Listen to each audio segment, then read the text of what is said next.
Joining me now is former Speaker of the House Bronwyn Bishop and Sky News host Caleb Bond. Lovely to be with you both tonight. Thank you so much for joining us.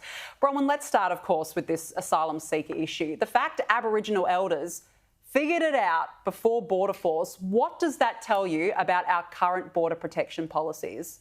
Well, let's just go to that statement by the Prime Minister. I'm sitting here having a giggle. But seriously, everything he has always been for open borders. We know that. He appoints a minister who's the secretary of the Socialist Left faction who wants open borders and represented the asylum seekers of the Tampa in court before he got the job. That's a big message. Abolish temporary protection visas, as we just saw again. And whenever there's a statement about this issue, it's fudged. Yes. He cannot stand up and look anybody in the face and say, I don't really believe in this. He pretends all the time. Fancy trying to say that it's the leader of the opposition that's sending the wrong message. I mean, where did he get that from? How pathetic can you get?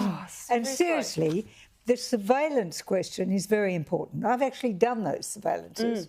I've done the 8-hour flights where we can fly very low over the ocean and pick up the boats. The Maritimes component is also very important because they actually intercept them. But I remember being out on one occasion and Navy actually lost the boat. We had to go and find it again. Linked them up again. And we actually caught the people there were with their phones saying, here we are, I can imagine, waving frantically. So that surveillance is very, very important. Absolutely. And we have a very important group up there called Norforce, which is part of the ADF. It's a reservist unit. And they have their own units that go out and do surveillance. And I think there's room to include a Coast Watch, to include some of these Aboriginal people there. I think so too. But at the end of the day, we are letting the borders open again because of the Prime Minister. He wears the blame. Absolutely, and thank goodness for those Aboriginal elders. Another really important story around today, Queensland's top cop has quit her role early as officers begin to revolt over the state's spiralling youth crime crisis. This was her this morning. The Queensland Police Service response to youth crime has been outstanding. Outstanding. It is one of the most vexed and complex issues that we are dealing. We have seen the nature of offending in this cohort of children completely change post-COVID. It's dangerous, it's escalating. So Katarina Carroll gone today, Caleb.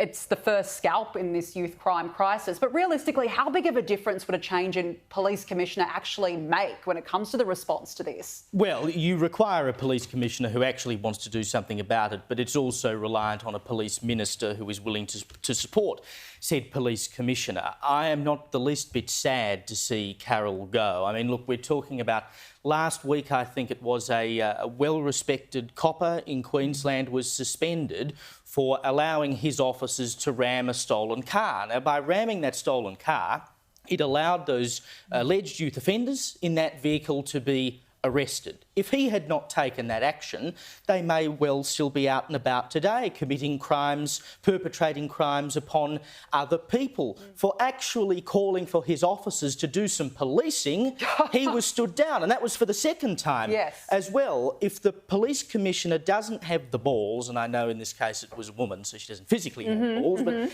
if she doesn't have the gumption to say we have to crack down on this youth crime crisis, and all the evidence is that neither the police force nor the state government has taken any action to do so, then it is time for her to go. Someone has to stand up and say we've got to do something. Absolutely. Because police commissioner is, you would know, Bronwyn, is a political role as much as it is a policing role. It's a public-facing role. And so if the police commissioner can't stand up and essentially be the politician in that circumstance, they don't deserve to be there. No, I think that's an absolute fair point, and there's no doubt something needs to be done about this spiralling crisis.